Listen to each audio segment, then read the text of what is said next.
Right now, across huge stretches of the south and southeast, people are baking under a heat wave forecasters are calling long duration, with heat index values pushing past 110 degrees and extreme heat warnings covering entire states. If you ask most people what the weather is going to look like 2 weeks from now, they'd probably guess more of the same. According to a new long-range forecast, they'd be wrong, and not by a small margin. A completely different weather pattern is being tracked for the middle of August, one that could send genuinely fall-like air, temperatures feeling more like September or even early October, sweeping into the exact same regions currently suffering through record heat. This is the story of the pattern flip nobody's expecting, why it's shaping up now according to multiple independent forecast models, and why the sheer scale of the temperature swing involved is exactly the kind of thing that catches an entire region off guard. Let's start with exactly what this forecast is actually describing, because the scale of the shift involved is genuinely worth understanding in detail before getting into the mechanics behind it. According to a long-range outlook from the private forecasting service Direct Weather, much of the eastern United States could experience an unusually early taste of fall during the middle of August. The forecast specifically points to a strong weather pattern potentially sending significantly cooler air originating from Canada into the central and eastern United States, while the western states remain under a separate, warmer ridge of high pressure. And this isn't simply a forecast for temperatures dropping back to seasonal norms after a hot stretch. Direct Weather specifically describes conditions that could feel more like September or even early October across parts of the affected region. A genuinely dramatic seasonal jump backward for the middle of August. Stay with me on this one, because if this forecast actually plays out the way current models suggest, it's going to catch a lot of people genuinely unprepared, especially anyone who's spent the past 2 weeks assuming this record heat is simply how the rest of August is going to feel. Drop a comment and tell me if you're anywhere in the Northeast, Mid-Atlantic, Great Lakes, or Ohio Valley, because those are specifically the regions flagged for the biggest potential swing. And if you want updates as this forecast either firms up or shifts over the coming days, subscribe now, because long-range outlooks like this one genuinely change as the actual date gets closer. Here's the mechanism actually driving this potential pattern flip, and it's worth understanding in real detail because it explains exactly why this kind of shift, when it does happen, tends to arrive with so little advanced public awareness. According to the forecast, both the European and American GFS weather models were independently showing a deep trough developing over the eastern United States. A trough, in meteorological terms, is essentially the opposite of the ridge currently baking the south and southeast in record heat. A dip in the upper-level atmospheric pattern that allows genuinely cold air, in this specific case air originating from Arctic regions, to spill southward into the middle latitudes, rather than staying locked up near the pole where it typically remains during the height of summer. That setup, an Arctic-sourced trough developing directly over the eastern half of the country during the height of summer, is genuinely unusual. Enough that it's worth taking seriously as a real meteorological signal rather than dismissing it as an overly aggressive long-range forecast. It's worth understanding exactly why two independent forecast models agreeing on the same broad pattern carries so much more weight than a single model showing the same signal. The European model, often referred to by meteorologists as the ECMWEVE, and the American GFS model, are built using different underlying mathematical approaches, different resolution grids, and different ways of initializing the current state of the atmosphere before running their respective forecasts forward in time. Because of those genuine structural differences, the two models frequently disagree, sometimes significantly, on how a given weather pattern will evolve, especially at longer forecast ranges. When both models independently converge on the same broad outcome, in this case a deep trough developing over the eastern United States, that agreement gives forecasters considerably more confidence than either model would provide in isolation, since it suggests the underlying atmospheric signal is strong enough to show up consistently regardless of which specific modeling approach is used to detect it. Let's talk about exactly how cold this potential shift could actually get, because the specific numbers involved are genuinely striking for the middle of August. According to the forecast, some areas could experience temperatures running roughly 10 to 20 degrees below seasonal averages, with the coolest stretch of this potential pattern currently projected between August 12th and August 20th. And it's worth being specific about which regions stand to see the most dramatic temperature departure from what's typical this time of year. The greatest departure from average temperatures is forecast across the Northeast, the Mid-Atlantic, the Great Lakes, and the Ohio Valley, a broad swath of the country that includes some of the most densely populated metropolitan areas in the entire United States. If you found that explanation of why model agreement matters genuinely useful, a like on this video helps more. People understand how to actually evaluate a long-range forecast's credibility, rather than treating every outlook, confident or uncertain, as equally reliable. It's worth putting that 10 to 20 degree departure into a more concrete felt experience perspective, because a raw number like that can be easy to skim past without fully processing what it would actually feel like outside. A typical mid-August high across much of the Northeast and Ohio Valley runs somewhere in the mid to upper 80s. A 15 to 20 degree drop from that baseline would put daytime highs into the upper 60s to low 70s, genuinely comparable to a mild, crisp early October afternoon rather than anything resembling peak summer. Overnight lows could dip into the 40s and 50s across parts of the affected region, cool enough that furnaces in some households could plausibly kick on for the first time since spring. A genuinely jarring physical sensation for anyone who spent the preceding weeks running air conditioning around the clock to survive record heat just a few hundred miles to the south. Now, it's genuinely important to be honest and precise about the confidence level behind a forecast like this one, because long-range outlooks carry real inherent uncertainty that responsible forecasters are careful to communicate clearly. Direct weather itself specifically noted that forecasts this far out remain subject to change, an honest, necessary caveat for any outlook projecting conditions roughly 1 to 2 weeks into the future. Long-range weather forecasting, even using sophisticated computer models like the European and American GFS systems specifically cited in this outlook, becomes genuinely less reliable.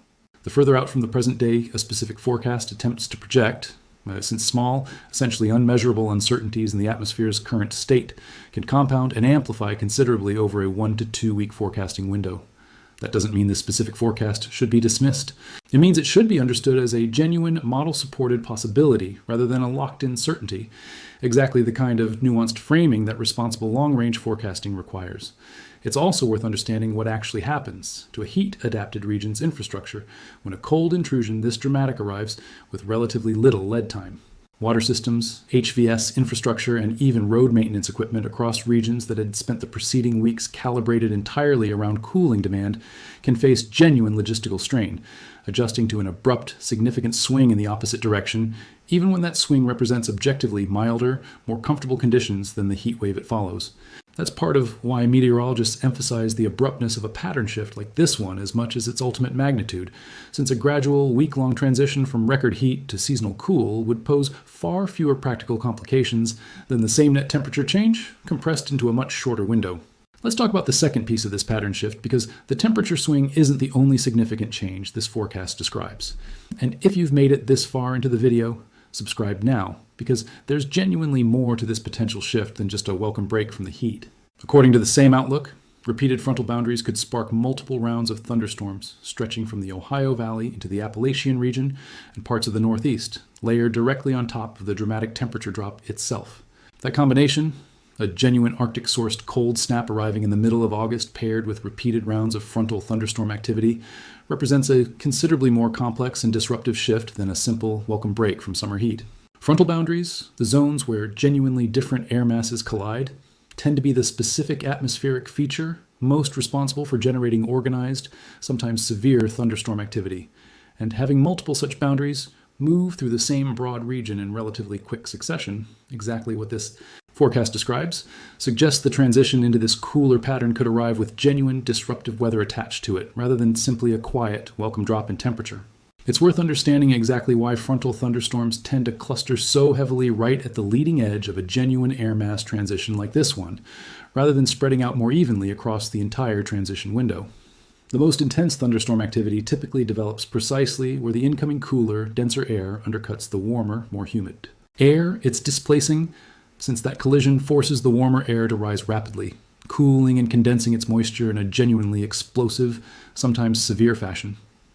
That's exactly why forecasters describe repeated rounds of thunderstorms tracking along the frontal boundaries themselves, rather than a single, uniform band of rain spread evenly across the entire affected region.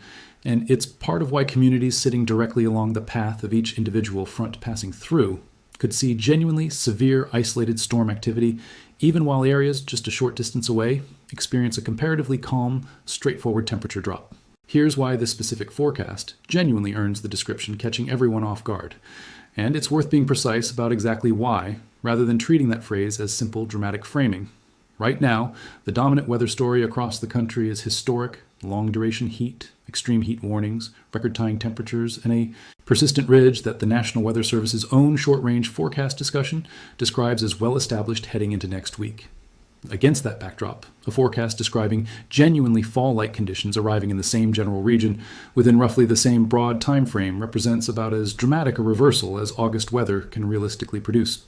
Most people experiencing a long-duration, record-challenging heat wave naturally assume that pattern will simply continue, precisely because entrenched, ridge-driven heat waves have, throughout this particular summer, proven genuinely persistent and difficult to break down. If you found that framing genuinely useful, a like on this video helps more people understand exactly why this specific forecast represents such a dramatic reversal rather than just a routine seasonal cooldown.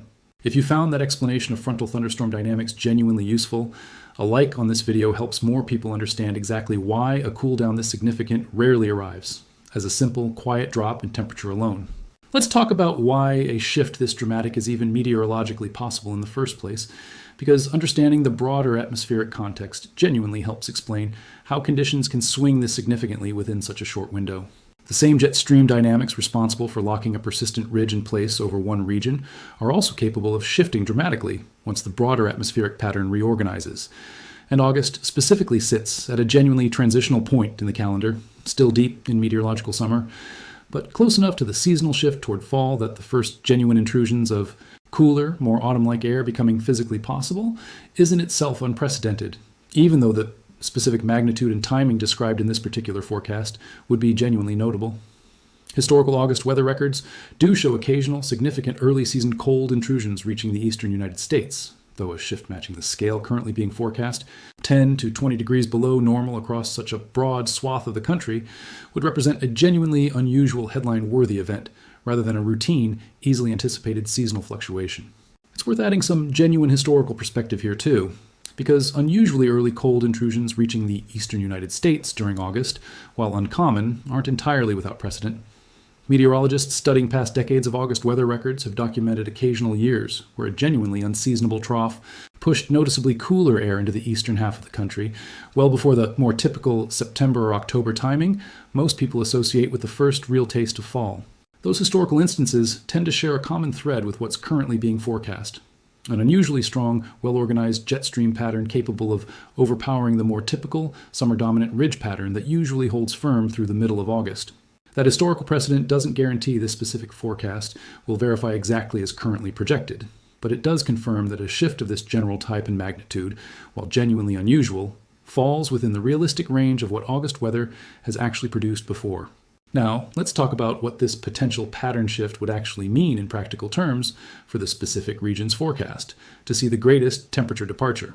A shift from record-challenging summer heat to conditions running 10 to 20 degrees below normal represents a genuinely significant adjustment for both infrastructure and daily life across the Northeast, Mid-Atlantic, Great Lakes, and Ohio Valley specifically. Agricultural operations across this corridor, having spent the preceding weeks managing crops through extreme heat stress, would need to adjust their own management calendar considerably. If genuinely cool, fall-like conditions arrived this early, since crop development timelines are calibrated around expected seasonal temperature patterns, rather than a sudden, dramatic reversal partway through the growing season. Energy demand patterns would shift meaningfully too, air conditioning usage dropping sharply across a region that had just been running near peak cooling demand during the preceding heat wave, a genuinely rapid swing that utility companies would need to actively manage, even though it represents welcome relief rather than a dangerous extreme in its own right. Let's talk about how you should actually approach a long-range forecast like this one, because there's a genuinely useful, balanced way to treat this kind of outlook without either dismissing it entirely or treating it as a guaranteed certainty. And if you've made it this far into the video, subscribe now, because I'll keep tracking exactly how this forecast evolves as the projected window actually approaches. Long-range forecasts from services like Direct Weather, built on genuine, sophisticated computer modeling from systems like the European and American GFS models, represent real, evidence-based signals worth paying attention to, particularly when multiple independent models happen to agree on the same broad pattern shift. Exactly the situation this specific forecast describes, but the appropriate response to a forecast projecting conditions 1 to 2 weeks out is genuine, informed attention rather than either confident planning or outright dismissal.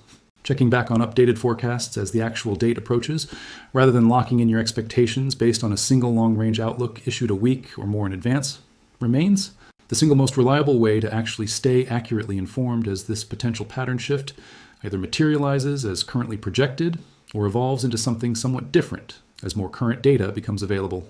So, what should you actually be doing with this information if you're anywhere across the broad corridor currently baking under record heat? The exact same corridor this long-range forecast suggests could see a dramatic fall-like reversal within the coming week or two. First, don't let the existence of this forecast lead you to underprepare for the very real, currently active heat wave, since a projected pattern shift roughly a week or more out doesn't change anything about the genuine, immediate danger posed by the extreme heat warnings and long-duration heat wave already actively affecting huge stretches of the country right now. Second, if you're in the Northeast, Mid-Atlantic, Great Lakes, or Ohio Valley specifically, the regions flagged for the greatest potential temperature departure. Keep an eye on updated forecasts as this window approaches, since a shift this dramatic, if it does materialize as currently projected, would represent a genuinely significant change worth planning around.